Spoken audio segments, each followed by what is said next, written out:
वाहिगुरू जी का खालसा श्री वाहिगुरू जी की फतेह। बड़े ही अदब सत्कार दे योग दूरों नेड़ियों पिंडां विचों आए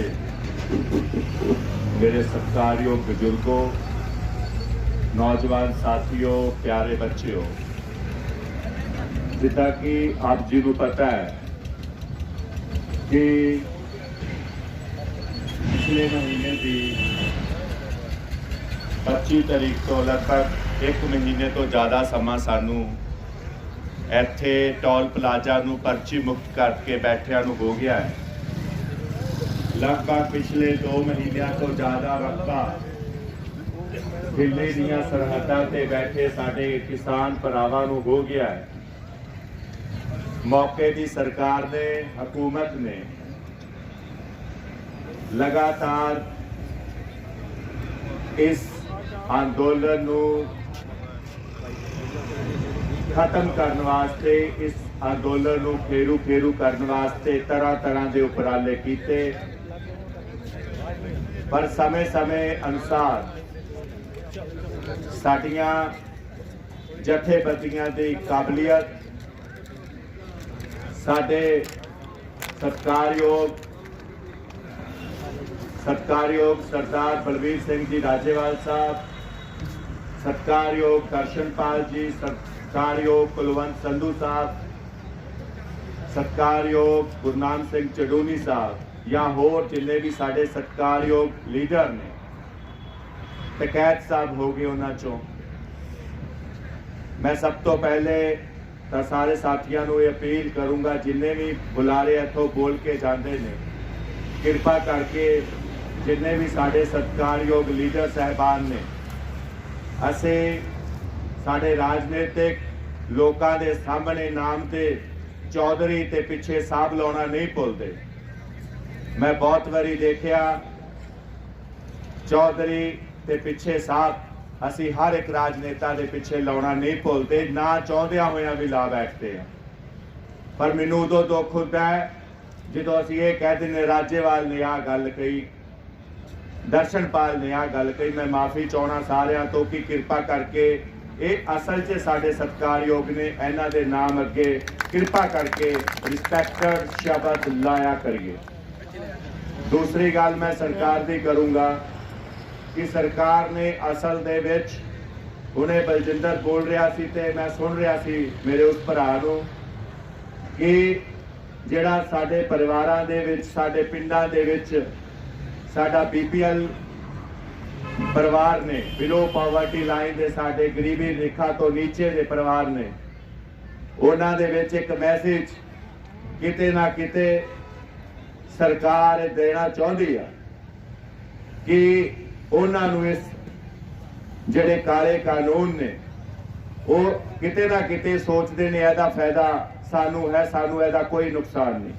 मैं अपनी गल अगे करा, मैं धन्नवाद करूँगा साडे वो साथियों का जेड़े अज बकरियां वाली तो या साऊ वाला सैकिंड तो या फिर साडे मल्ले वाला पिंड तो या साडे अज नेजा डेला पिंड तो या पिछे एक होर ट्राली है वो निर्वाण तो जेड़े अपने ट्रालियां लैके दिल्ली च अंदोलन च साडे किसानां दा साथ देने वास्ते जा रहे हैं, मैं उन्हां दा धन्नवाद करूँगा।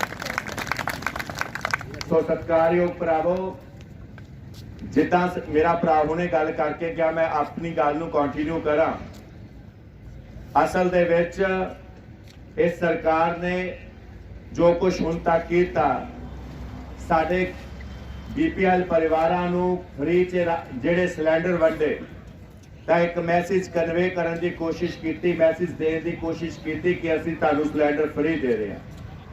पर अफसोस की गल यह है कि 350-400 रुपए विच आउण वाला सिलेंडर अज उहदी कीमत दसदिया होया दुख हुंदा है कि इस नकम्मी सरकार दे विच दुगनी हो गई।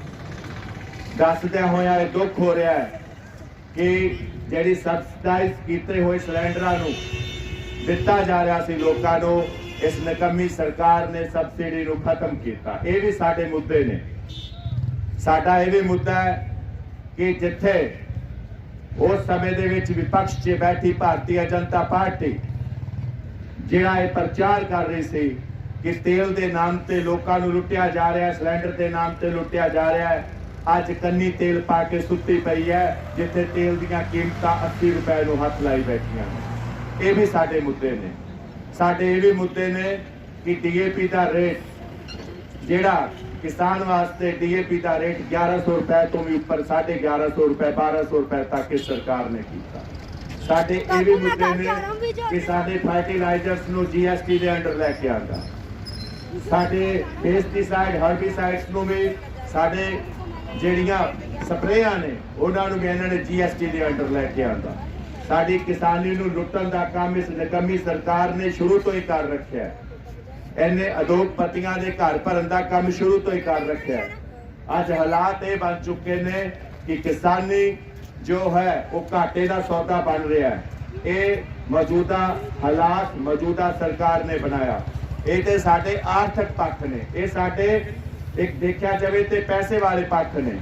ਪਰ ਸਤਿਕਾਰਯੋਗ ਭਰਾਵੋ, ਇਹ ਜਿਹੜੀ ਸਰਕਾਰ ਹੈ ਇਹਨੇ ਸਿਰਫ ਸਾਡੇ ਇਕਨੋਮਿਕ ਸਿਸਟਮ ਦੇ ਉੱਤੇ ਧਾਵਾ ਨਹੀਂ ਬੋਲਿਆ, ਸਾਡੇ ਪੈਸੇ ਨੂੰ ਸਾਡੇ ਤੋਂ ਲੁੱਟ ਕੇ ਅਮੀਰ ਘਰਾਣਿਆਂ ਨੂੰ ਦੇਣ ਦਾ ਕੰਮ ਨਹੀਂ ਕੀਤਾ, ਸਗੋਂ ਸਾਡੇ ਸੰਵਿਧਾਨ ਦੇ ਉੱਤੇ ਵੀ ਇਹਨਾਂ ਨੇ ਸੱਟ ਮਾਰਨ ਦਾ ਕੰਮ ਕੀਤਾ।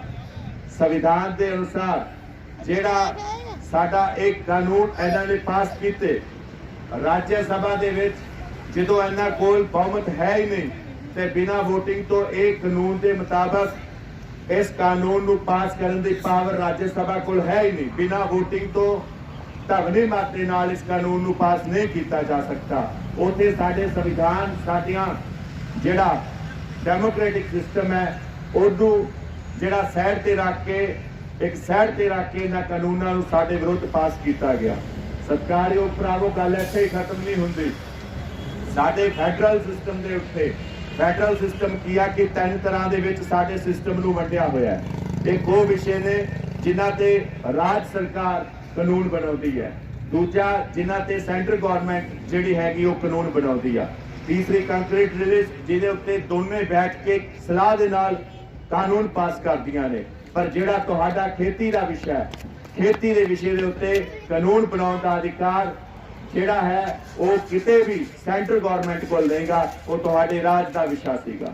ਉਸ ਦੇ ਉੱਤੇ ਸੱਟ ਮਾਰ ਕੇ ਸਾਰੇ ਦੀ ਸਾਰਾ ਜਿਹੜਾ ਕਾਨੂੰਨ ਬਣਾਉਣ ਦਾ ਕੰਮ ਸੈਂਟਰ ਗਵਰਨਮੈਂਟ ਨੇ ਕੀਤਾ, ਇਹ ਤੁਹਾਡੇ ਸੰਵਿਧਾਨ ਨੂੰ ਪਾਸੇ ਰੱਖ ਕੇ ਕੀਤਾ ਗਿਆ। ਸੰਵਿਧਾਨ ਨੂੰ ਕਮਜ਼ੋਰ ਕਰਨ ਦੀ ਸ਼ਕਤੀ ਜਿਹੜੀ ਤਾਕਤ ਵਰਤ ਕੇ ਇਹਨਾਂ ਨੇ ਸੰਵਿਧਾਨ ਕਮਜ਼ੋਰ ਕੀਤਾ ਹੈ। ਗੱਲ ਇੱਥੇ ਨਹੀਂ ਮੁੱਕਦੀ।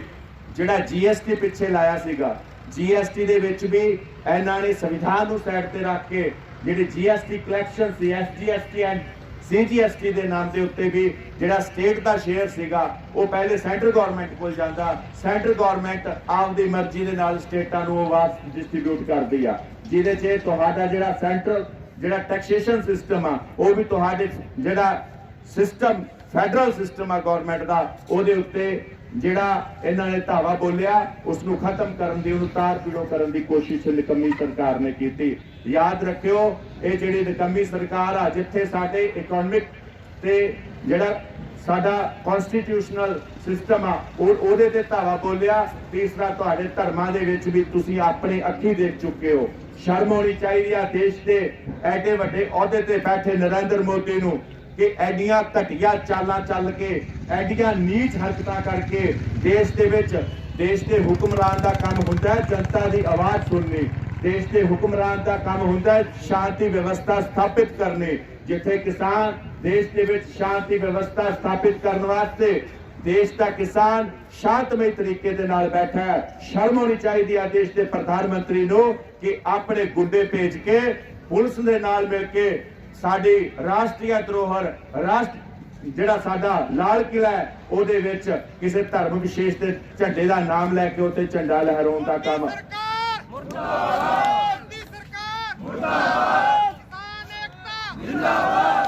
ਸੋ ਇਹੋ ਜਿਹੀਆਂ ਨਕਮੀਆਂ ਹਰਕਤਾਂ ਤੇ ਸਾਡੇ ਦੇਸ਼ ਦਾ ਜਿਹੜਾ ਮੁਖੀਆ ਹੈ ਉਹ ਆ ਚੁੱਕਿਆ ਹੈ। ਲੋਕ ਕਹਿੰਦੇ ਨੇ, ਮੈਨੂੰ ਇੱਕ ਪੱਤਰਕਾਰ ਨੇ ਪੁੱਛਿਆ ਕਿ ਕਿਸਾਨ ਜਿੱਤ ਤੇ ਬੈਠਾ ਹੈ, ਕਿਸਾਨ ਹੱਥ ਕਰਕੇ ਬੈਠਾ ਹੈ, ਪਰ ਤੁਸੀਂ ਮੈਂ ਉਸ ਨੂੰ ਵਾਪਸ ਜਵਾਬ ਦਿੱਤਾ ਕਿ ਮੈਨੂੰ ਕਿਤੇ ਵੀ ਲਿਖਿਆ ਦਿਖਾ ਦਿਓ ਕਿ ਕਦੀ ਕਿਸਾਨ ਹੱਥ ਹੋਏ। ਕਿਸਾਨ ਹੱਥ ਹੁੰਦਾ ਹੈ ਫਸਲਾਂ ਨੂੰ ਪੈਦਾ ਕਰਨ ਵਾਸਤੇ। ਕਿਸਾਨ ਨੇ ਹੱਥ ਕੀਤਾ ਸੀ ਜਦੋਂ सानू आस्ट्रेलिया तो लाल कणक मंगवा के खानी पैंदी सी। किसान ने हट कीता सीगा जो सानू पाकिस्तान तो नरमा इंपोर्ट करके साडे लोकां नू पाउण लई कपड़े देने पैंदे सी। किसान ने हट कीता सीगा जो साडे देश दे कोल फसलां खाण नू अनाज नहीं सी पैदा करने वास्ते। अज किसान हट ते नहीं बैठा। हथ हमेशा किसी चीज नू लैण वास्ते हुंदे ने, पर असी लैण वास्ते नहीं, असी इस नू वापस करने वास्ते हथ ते नहीं बैठे। हथ हमेशा जे सुनिया गया है ते हथ हुंदा है राज हथ, जेड़े साडे राजे ने साडे देश के प्रधानमंत्री जिहड़ा करके बैठा है, ये असल च राज हथ है। सो देश के मुखिया नू ये समझना चाहिए कि जनता दे विच शांति स्थापित करने वास्ते, ना कि जनता नू धर्म के नाम ते लड़ावे। अज जिथे भी इन्हां दी सरकार है, देश का गृह मंत्री जाके पश्चिमी बंगाल दे विच रैलियां करन चल जाता है। देश का गृह मंत्री नू सोचना चाहिए कि दिल्ली दीयां सरहदां दे उत्ते जिहड़े लोग आके बैठे ने उन्हां दी मंग की है। कि देश के प्रधानमंत्री ने रात बयान दिता कि मेरे तो एक टैलीफोन कॉल दूर ने, देश प्रधानमंत्री साहब तेनू तानू जे किसी ने प्रधानमंत्री बनाया तो इस जनता की ताकत नाल तुसीं प्रधानमंत्री बने हो। कि तुसीं आके जे जनता को वोटां मंगण आ सकदे हो, कि जनता को आके ये नहीं कह सकते कि आ काले कानून जे असीं पास कीते ने कि असीं इन्हां नूं वापस लै लैंदे आ। तुसीं क्या किसानां ने जिहड़ा एडा वड्डा अंदोलन सीगा ऐसे अशांति फैलाउण दा काम कीता, ते मैं कहना चाहूंगा देश के प्रधानमंत्री नूं कि सानू सजा दो। जिहड़े तुसीं काले कानून साडे वास्ते वो काले कानून ने, तुसीं कहंदे साडे हक विच है, जे असीं गुनाह कीता है, हिंसा भी फैलाई है, ते साडे हिंसा दी सानू सजा दो। आ तिन्ने दे तिन्ने काले कानून वापस लै लो, सानू नहीं चाहिए। एक होर गल जिहड़ी साडे किसान भरावां नूं शायद हजे तक ना पता होवे, मैं दसना चाहना कि जिहड़े साडे डीसी साहबान ने, इन्हां ने सिर्फ उपरलो सिस्टम खराब नहीं कर रखिया, देश का बिल्कुल जिहड़ा जिला सिस्टम हैगा, डिस्ट्रिक्ट लेवल हैगा, उत्थे भी सिस्टम नूं खराब करन दा काम मौके दी सरकार ने करके रख दिता है। शायद तुहानूं ना पता होवे कि साडे डीसीआं दे उपर डीसी ते नजर रखने वास्ते आरएसएस दे लोग गुजरात ते दुनिया हिंदुस्तान के दूसरे खेतरां दे विचों लिया के तुहाडे डीसीआं दे सिर ते बिठा दिते गए ने। उन्हां नूं इन्हां ने नाम दिता सुशासन अधिकारी। जे सरसे दा डीसी चाहे तो वो आपकी मर्जी नाल कुछ नहीं कर सकता, उहनूं जिन्ना ही काम करना पऊगा, उहदे द्वारा चुक्या होया हर एक कदम, जिहड़ा भी कदम वो चुकूगा वो अपने सुशासन अधिकारी दे कहने अनुसार चुकूगा। सरसे भी उन्होंने डीसी के सिर ते एक कुड़ी लिया के बिठाई है, वो आरएसएस दे नाल संबंधित रखती है। डीसी के द्वारा किया होया कोई भी काम सुशासन अधिकारी की मर्जी तो बिना नहीं कर सकता। आ दिता है तुहानू इस निकम्मी सरकार ने। सत्कारयोग भरावो, डीसी जिहड़ा आईएएस अफसर है, एडा वड्डा अहुदा आईएएस का एग्जाम करने वास्ते कोई छोटी मोटी पढ़ाई नहीं। हिंदुस्तान की जिहड़ा सब तो टॉप क्लास लोग ने, जिहड़ा दा मास्टरमाइंड लोग ने, वो ये टेस्ट क्लीयर करके जो इस प्रशासन च आउंदे ने, उन्हां दे उत्ते जिहड़े लोग बिठाए आरएसएस दे लोग, जिहड़े किसी विशेष जिहड़ी सोच दे नाल, जिहड़े किसी विशेष धर्म नूं, असल च इन्हां दी सोच किसी विशेष धर्म वास्ते भी नहीं गी। कुछ लोग कह दिंदे ने कि हिंदुत्व इन्हां दे विच है, जे इन्हां दे विच हिंदुत्व हुंदा ते जिहड़ा रोहतक दे विच, झज्जर दे विच, सोनीपत दे विच जाट भरावां दे नाल इन्हां ने कुछ जो कुछ कीता कि ये हिंदुत्व, कि साडे जाट भरा हिंदू नहीं सीगे, इन्हां नूं किसे धर्म दे नाल मतलब नहींगा, ये सारी मनुखता दे दुश्मन ने।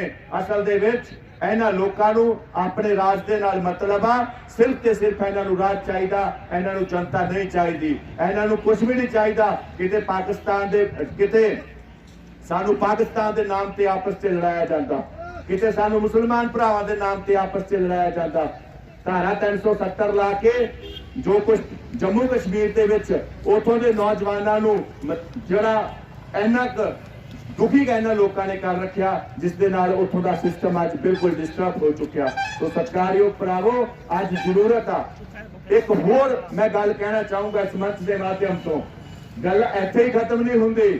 एक अंदोलन होया सी अन्ना हजारे का अंदोलन, उस अन्ना हजारे के अंदोलन तो बाद दे विच देश का एक पार्टी चली गई, उस पार्टी के खिलाफ लोगों को आवाज उठानी पई ते एक नवी पार्टी साडे उत्ते शासन करन आ गई। पर अज फिर ये अंदोलन खड़ा होया कि इस अंदोलन तो फिर तो कोई नवी पार्टी आके फिर आके साडे ते सत्ता दे उत्ते बैठूगी कि उस दिन फिर सानू एक अंदोलन करना पऊगा। कितना समा हिंदुस्तान के लोग ये अंदोलन करते रहेंगे। सानू इन्हां दे वास्ते भी अज सोचण की जरूरत आ। सानू इन्हां चीज़ां बारे भी सोचना पऊगा कि हिंदुस्तान के लोगों की उम्र, साडे संघर्षशील लोगों की उम्र कि इन्हां अंदोलनां दे विच ही चली जाऊगी। सानू देश के वास्ते कुछ अजिहे सिस्टम, कुछ इहो जिहा इंफ्रास्ट्रक्चर भी क्रिएट करना पऊगा। कोई साडा देश का सिस्टम इहो जिहा बने कि हिंदुस्तान के लोगों को बारी बारी अंदोलन ना करना पवे। तो ਇਹਦੇ बारे भी सानू सोच के कोई विरोधबंदी साडियां सरकारां साडे शासन नूं बनाउणी पऊगी। सो तां जो देश के लोग अपने कित्तियां दे विच बिजी रहन, ना कि अंदोलनां 'च बिजी रहन। मैं इन्हें कहता होया खिमा दा याचक हां। वाहिगुरू जी का खालसा, श्री वाहिगुरू जी की फतेह। आओ दो नारे ला लिए तां जो तुहाडी आवाज़ उस इंसान तक जिहदे अथरुआं ने इस अंदोलन दे विच जान फूकी, सत्कारयोग रितेश टिकैत साथियां कन्ना तक पहुंचे। इंकलाब जिंदाबाद, इंकलाब जिंदाबाद। के करनगे जेला ठाणे। हुण आपां आउंदे नहीं नारे, आपां नूं तां ही नहीं आउंदे। की करनगे जेला ठाणे, तुसीं कहोगे लोकां दे हड़ वधदे जाणे। के करनगे जेला ठाणे, लोकां दे हड़ वधदे जाणे। के करनगे जेला ठाणे, लोकां दे हड़ वधदे जाणे। मैं कहूंगा हक्कां लई जो लड़दे लोग, तुसीं कहोगे जेलां तो नहीं डरदे लोग। हक्कां लई जो लड़दे लोग, जेलां तो नहीं डरदे लोग। हक्कां लई जो लड़दे लोग, जेलां तो नहीं डरदे लोग। साडा हक इत्थे रख, साडा हक इत्थे रख। इन्हां दा हक ही चाहिदा जी, आ पिछे वालियां नूं हक नहीं चाहिदा। क्या आपां तारां दे सवाल ही वेखण आए हैं? तो किरपा करके असल च नारे का मतलब की आ। दरअसल जो मैं शुरू किया सी ना, मैनू यही लगता सी भी नारे का मतलब की आ। नारा असल दे विच तुहाडे अंदर वो जोश भरता है, तुहाडे अंदर वो क्रांतिकारी विचार भरता है। असल दे विच तुहाडा इत्थे आउणा, इत्थे आके वही बंदे विचारधारा नाल जुड़ते ने जिन्हां दा तीसरा नेत्र जगदा है। इत्थे दीवा बालन की जरूरत आ। ਜਦੋਂ तक ਇੱਥੇ दीवा ना बालिया उदों तक ਇੱਥੇ आउण का कोई फायदा नहीं। सानू वो सोचना पऊगा, वो करना पऊगा। इंकलाब जिंदाबाद, इंकलाब जिंदाबाद। साडा हक, साडा हक। वाहिगुरू जी का खालसा, श्री वाहिगुरू जी की फतेह।